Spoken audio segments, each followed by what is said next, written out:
So, this is floor 12, chamber 3 in 2.5 minutes.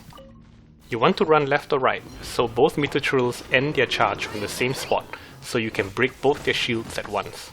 You need to keep them together as much as possible to maximize your DPS. You want to stick near the sides of the arena like this so that their charge doesn't carry them too far away from you or each other. Once their shields are broken, we can start the damage rotation. We begin with Bandit Burst and then Venti's Burst.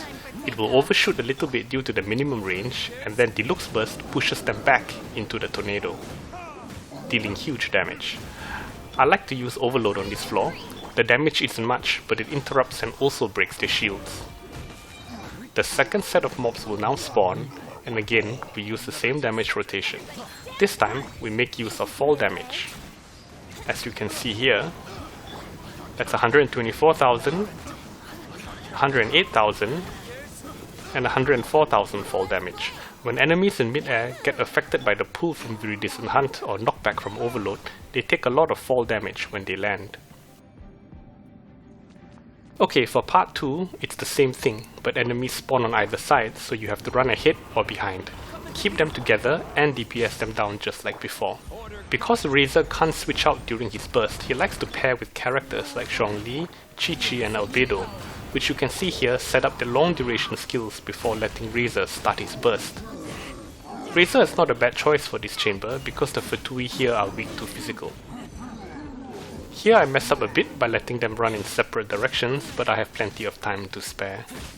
You'll note I haven't obtained Razor's last ascension yet, so he could be doing about 25% more damage from the extra stats and by maxing his normal attacks to talent level 10.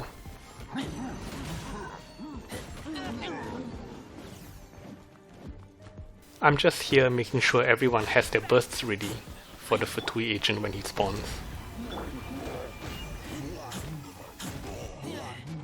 Again, the same thing. Zhongli uses his stun, Albedo sets up his flower, Qiqi uses her cryo skill, and then Razor sets up his burst.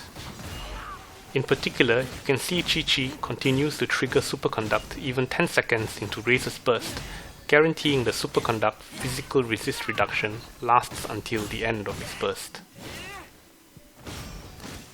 Beating this level with 3 stars is mostly about manipulating the Mitachurul aggro mechanics and keeping them together to maximize your DPS.